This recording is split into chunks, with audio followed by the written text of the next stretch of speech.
안녕하세요. 오늘도 사연 살롱을 찾아주셔서 감사합니다. 저는 40대 초반 여성이에요. 나이로만 치면 중고생 아이 하나쯤은 있을 법한 나이지만 아직 전 미혼이에요. 첫사랑에 실패해서 그런 건 아니고 어쩌다 보니 그렇게 됐네요.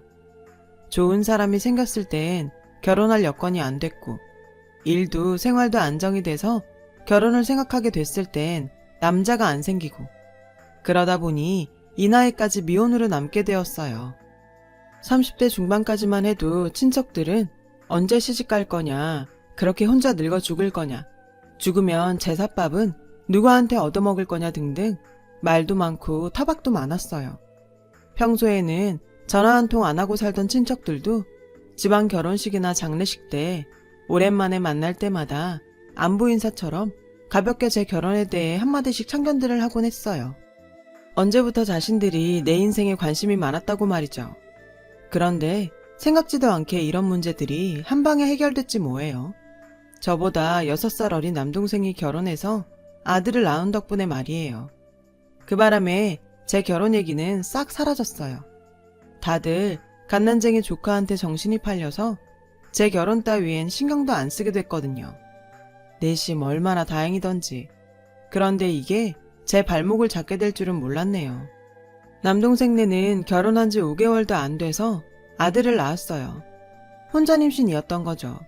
올케가 워낙 마른 몸이라서 임신한 티가 안 났었지만 결혼 당시 이미 4개월을 넘어서고 있었다고 하더군요.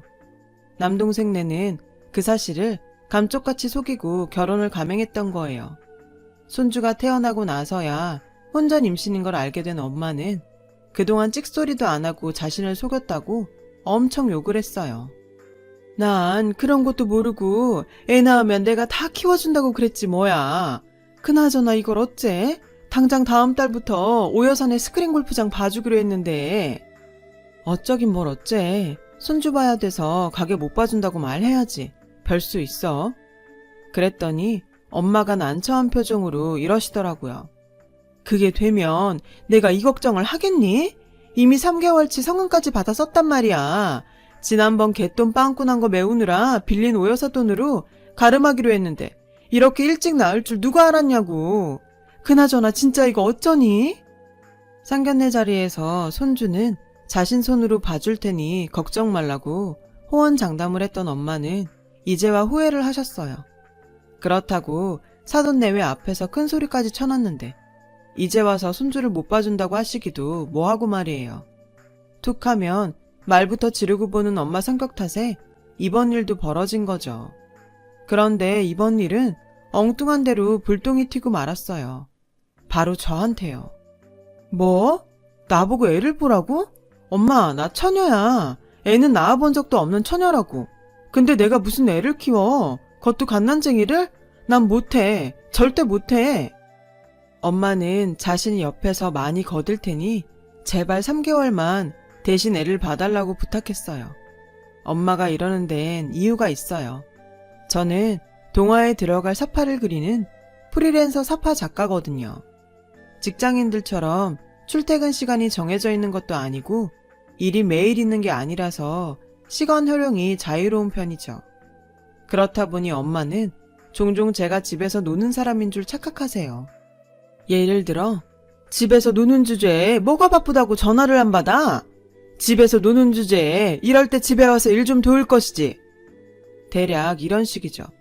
이번 일만 해도 그래요. 애 보는 게 어디 쉬운 일인가요?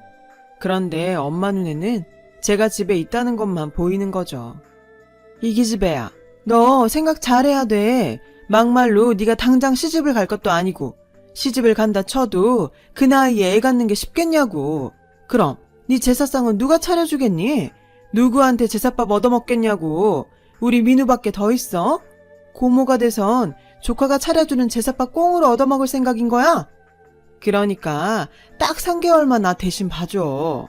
엄마가 옆에서 많이 도와줄게. 너도 여잔데 닥치면 애 하나 못 보겠니? 엄마가 이렇게 부탁한다, 응? 엄마는 3일 밤낮을 제 집에 찾아와 조카 육아를 부탁하셨어요. 그렇게 해서 저는 딱 3개월이라고 선을 긋고는 조카를 봐주기로 했어요. 그때 안 된다고 단호하게 거절을 했어야 했는데. 며칠 뒤 남동생이 조카를 데리고 제 집으로 왔어요. 올케가 산후 우울증이 심해진 탓에 회사에 휴가를 내고 대신 육아를 떠맡았었던 남동생은 지옥에서 탈출한 사람처럼 화색이 돌더라고요. 그렇게 저는 팔자에도 없는 육아를 하게 되었어요. 처음엔 3개월이라고 못 박았던 게 어느 순간 1년이 되더니 2년으로 늘고 결국에는 4년째가 되었어요. 3개월만 봐주면 당신이 손주 육아를 맡아 하겠다던 엄마는 이런저런 핑계를 대며 결국 육아에서 발을 빼셨죠. 그 사이 조카의 육아는 저와 남동생네가 나누어서 하게 되었고요. 저희 집 근처로 이사를 온 남동생네는 아침에 조카를 저희 집에 데려왔다가 퇴근 후 저희 집에 들러 조카를 데려가요. 그 사이 저는 조카 밥을 챙기고 씻기고 놀이와 간단한 공부를 시키고요. 일반 아이 엄마처럼 육아를 하는 거죠. 처음엔 여느 초보 엄마들처럼 저 역시 시행착오를 겪으며 육아를 익혀나갔어요. 육아 블로그나 육아 서적을 보면서 조카를 돌보기 시작했으니까요. 갓난아이 때는 정말 난감했어요. 책이나 블로그에 적힌 걸 보고 그대로 따라하는 것조차 어찌나 버겁던지. 시간 맞춰 분유 타먹이고 트림시키고 기저귀 갈아주고 씻기고 재우고 밤에도 중간중간 일어나 우는 조카를 돌보느라 다크서클까지 생길 정도였죠. 1시간만 맘 편히 자면 얼마나 좋을까. 정말 그거 외엔 소원도 없을 만큼 잠이 절실했어요. 근데 가장 큰 문제는 뭔지 아세요? 이 모든 과정이 끝이 없다는 거예요. 일은 마감 끝나면 그 순간부터 해방이지만 육아는 끝이 없어요. 퇴근도 휴가도 없죠. 그냥 시작과 동시에 쭉 이어지는 거예요. 애가 자랄 때까지 쭉. 무한 도돌이표죠. 그게 사람을 미치게 하는 거예요. 이건 정말 경험해보지 않은 사람은 절대 몰라요. 제가 겪어보니 애 키우는 엄마들이 얼마나 대단한지 알겠더라고요. 독방 육아에서 지금의 상태로 변한 건 그로부터 1년 뒤였어요. 그 사이 올케 상태가 많이 좋아져서 육아를 함께 할 수 있게 됐거든요. 하지만 올케가 복직을 하는 바람에 저희 조카 육아는 여전히 이어지고 있어요. 그래도 독방 육아 때 비하면 천국이죠. 동생 내외 출근부터 퇴근 시간까지만 봐주면 되니까요. 게다가 주말엔 자유의 몸이고요. 학창시절 이후 이렇게 주말이 기다려지게 될 줄은 몰랐다니까요. 주변에선 이런 저를 보고 미쳤다고 해요. 제 자식도 아니고 왜 조카를 키우냐고요. 다른 건 몰라도 애 봐준 공은 없다고요. 솔직히 그 말에 공감해요. 조카가 막 걸음마를 할 때였는데 온 집안을 아장아장 걸어다니다가 서랍 모서리에 찍혀서 이마에 피가 난 적이 있었거든요. 그런데 퇴근해서 애 이마를 본 남동생이 저한테 엄청 화를 내더라고요. 저 역시 조카가 다친 게 속상한데 남동생한테 싫은 소리까지 들으니 그날 밤은 정말 억울해서 눈물이 다 나더라고요. 그뿐인가요? 조카가 감기라도 걸리면 어찌나 남동생이랑 올케 눈치가 보이는지 돕겠다고 나선 제가 오히려 죄인 취급을 받게 되더라니까요. 그럼에도 조카를 계속 보고 있는 건 그간 조카한테 든 정 때문이에요. 요 조그마한 녀석이 눈에 밟혀서 내칠 수가 없거든요. 솔직한 심정으로 제 목숨과도 바꿀 수 있는 아이니까요. 육아는 처음이라 조카를 키우면서 울기도 많이 울었거든요. 내가 지금 하는 방식이 맞는 걸까? 혹시 내 조카한테 안 좋은 영향을 끼치게 되는 건 아닐까? 제 식습관부터 말투까지 아이한테 영향을 끼칠 수 있는 것들을 하나하나 자기 검열을 하게 되고 나쁜 습관은 고치게 되기도 했어요. 아이가 금방 따라하게 되니까요. 그렇게 조카 육아에 빠져 살던 어느 날 사건이 터지고 말았어요. 조카를 키우면서 읽어줄 동화를 찾다가 차라리 내가 한번 만들어 볼까 하는 생각으로 직접 원고를 써서 더미북 그림책을 만든 게 있거든요. 그걸 편집장님이 저희 집에 왔다 보시곤 시리즈로 총 3권짜리 계약을 하자고 제의한 거예요. 솔직히 너무 탐나는 제안이었어요. 그동안 남이 쓴 글에 그림만 그려오던 제가 진짜 책을 내게 되는 거니까요. 그래서 바로 계약을 해버렸어요. 문제는 원고 수정에 사파 추가까지 하려면 시간이 촉박하다는 거예요. 조카를 돌보며 하기엔 더더욱 그랬어요. 그래서 올케한테 전화해 사정을 말했죠. 3개월 정도 조카를 못 봐줄 것 같다고요. 그랬더니 글쎄 뭘 하는지 아세요? 어머 언니, 갑자기 이러시면 어떡해요. 일 관둘 때도 한 달 정도는 기한 두고 말하는 게 원칙인데 다음부터 당장 애를 못 본다고 그러면 어쩌냐고요. 그럼 나보고 당장 어쩌라는 거예요. 막말로 저희가 언니한테 매달 드리는 돈이 얼만데 이래요. 아, 완전 진짜 기가 막혀서 정말. 올케, 지금 뭐라 그랬어? 돈? 나한테 주는 돈이라고? 올케가 나한테 돈을 줬다는 얘기야? 민우 봐주는 돈을 줬다는 얘기냐고. 뜸들이지 말고 말해. 말하라고. 제 말에 올케는 황당하다는 듯 퉁명스럽게 말하더군요. 뭘 새삼스럽게 모른 척 하세요? 벌써 4년 넘게 잘 받아왔으면서? 게다가 올 초에 20만 원을 올려달래서 매달 20씩 더 넣어드렸잖아요. 금시초문이었어요. 전 지금껏 조카를 보면서 동생네한테 10원 한 장 받은 적이 없거든요. 자다가 봉창을 두드리는 것도 아니고. 올케, 나 그 돈 얘기 처음 듣는 거야. 지금껏 민우 보면서 10원 한 장 받은 적 없다고. 난 받은 적이 없는데 도대체 누구한테 돈을 줬다는 거야? 알고 보니 그동안 동생네는 매달 엄마한테 통장으로 돈을 보내왔더라고요. 엄마는 중간에서 나 몰래 그 돈을 받아 착복해 왔던 거고요. 그 말을 듣고 나니 그동안 남동생과 올케가 저한테 당당하게 이것저것 요구했던 일들이 이해가 갔어요. 돈을 그렇게 내고 애를 맡기니 저를 돈 받고 일하는 사람 취급을 했던 거죠. 순간 너무 화가 났어요. 딸한테 자기가 책임지기로 한 일을 떠넘겨 놓군 중간에서 돈까지 떼먹은 엄마도 밉고 돈 좀 준다고 지 애 봐주는 누나를 부리는 사람 취급한 남동생과 올케도 싫고 무엇보다 지난 4년 동안 멍청하게 속아서 조카 육아를 떠맡고 살았던 제 자신한테 제일 화가 났어요. 생각 같아서는 당장 엄마랑 남동생네를 불러 한바탕 지르고 싶었지만 괜히 준비 없이 그랬다간 제대로 따지지도 못하게 될 것 같더라고요. 그래서 나름대로 계획을 세웠어요. 일단 엄마한테 전화를 걸어 얼마 뒤 있을 엄마 생일을 좀 앞당겨서 이번 주 주말에 하자고 했어요. 엄마 생일날은 평일이라서 남동생네랑 모여서 식사를 하기 힘들다고 말이죠. 뾰로통하던 엄마는 유명 한정식집에서 엄마 친구들까지 불러 하자고 했더니 반색을 하며 엄청 좋아하시더라고요. 남동생한테도 전화해 이 같은 얘기를 했더니 칠순잔치도 아닌데 그깟 노인네 생일상을 뭐 그렇게 뻑적지근하게 차리냐며 짜증을 내더라고요. 하지만 밥값은 내가 알아서 할 테니 올케랑 몸만 오라는 말에 금세 태도를 바꾸고는 알았다고 하더라고요. 그리고 드디어 디데이로 잡았던 엄마 생일날이 되었어요. 저는 마음을 단단히 먹고 집을 나섰죠. 예약해둔 한정식집으로 갔더니 엄마랑 친구분들은 이미 와 계시더라고요. 친구분들은 연신 립서비스를 하셨어요. 딸 자식 잘 둬서 이런 데서 생일밥도 먹는다고 부럽다시며 결혼에 속 썩이는 자식보다는 혼자 살더라도 부모 잘 챙기는 자식이 최고라고 말이죠. 잠시 뒤 남동생 내외가 조카를 데리고 들어왔고 그렇게 우리는 주문한 음식을 먹기 시작했어요.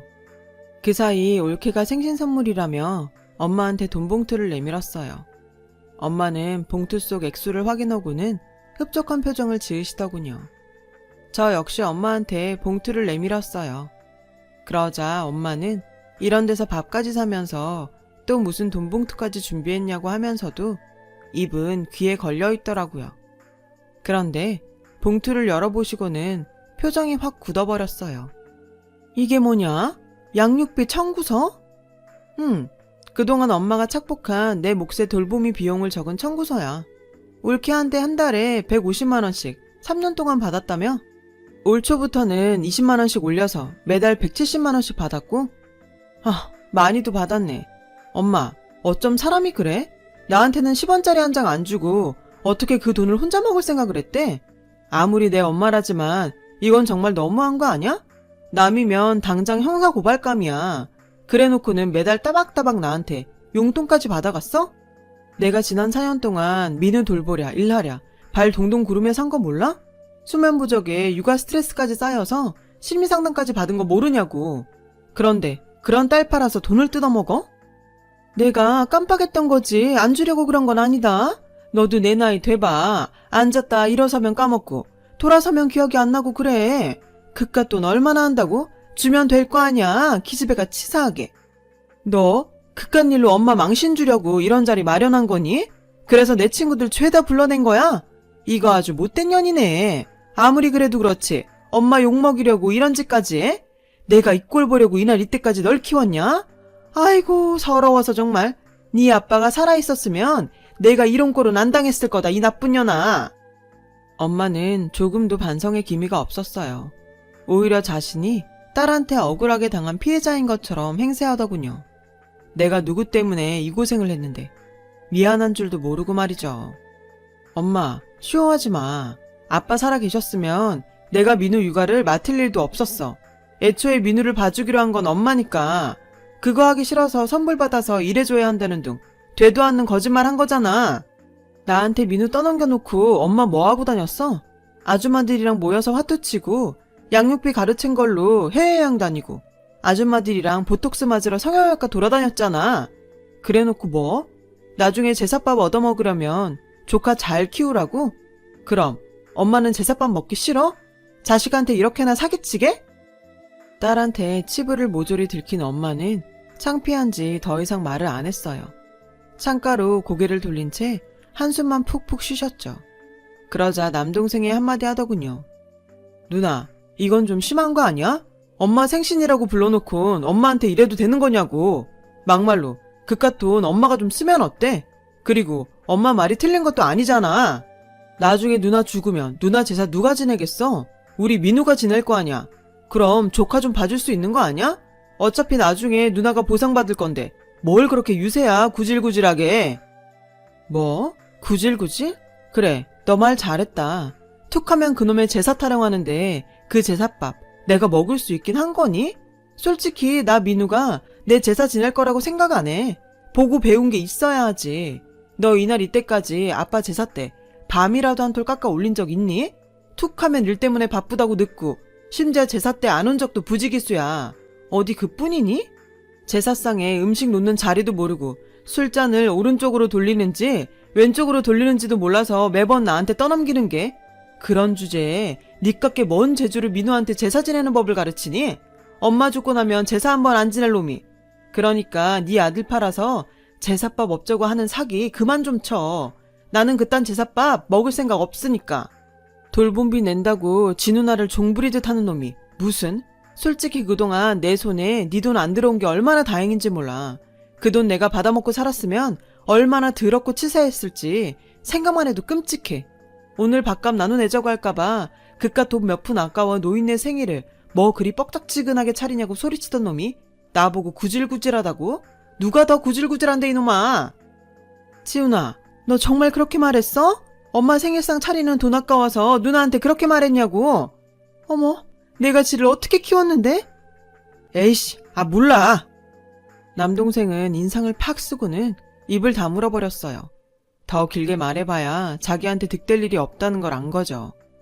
하여간 그 엄마의 그 아들 아니랄까봐 어쩜 돈 밝히는 것까지 똑 닮았나 몰라. 암튼 됐고 앞으로 네 아들은 네가 알아서 키워. 도와달라고 주변에 매달리지 말고. 엄마, 거기 적힌 계좌 보이지? 그건 엄마가 떼먹은 돈 그리로 보내줘. 그동안 우리 민우랑 쌓은 정을 생각하면 그 돈은 안 받고 싶었지만 엄마랑 지훈이 그리고 옳게 하는 꼴 보니까 도저히 안 되겠더라. 무슨 일이 있어도 그 돈 꼭 받아야겠어. 그리고 나 오늘부터 당신들이랑 영 끊고 살 테니까 앞으로는 절대 연락하지 마. 엄마가 죽어도 나한테 연락도 하지 마. 엄마 장례식장 갈 생각 없으니까. 오늘 밥값은 엄마가 내. 그동안 엄마가 해먹은 돈 이자로 통쳐줄 테니까. 전 한바탕 쏟아붓고는 식당을 나왔어요. 그리고 그날 이후 가족들과 완전히 연을 끊은 채 살고 있고요. 엄마랑 남동생한테는 일말의 미련도 없지만 내 조카 민우만큼은 매일 매순간 보고 싶고 그리워요. 집에 있던 민우 짐을 챙겨서 남동생네로 보내던 날 얼마나 울었는지 몰라요. 든 자리는 몰라도 난 자리는 티가 난다고 택배로 조카 짐을 보내고는 한동안은 내 자식 딴 집에 보낸 것처럼 헛헛하고 눈에 밟혀서 혼났어요. 그래서 잊으려고 더욱 일에 몰두했어요. 이제 얼마 뒤면 제 이름을 건 그림책이 세상에 나와요. 나와 내 조카 민우가 함께했던 추억이 고스란히 담긴 책이죠. 민우가 그 책을 보고 고모와 함께했던 추억을 떠올려 준다면 좋겠지만 아마 그건 불가능할 거예요. 그러니 제 가슴속에 담아두어야겠죠.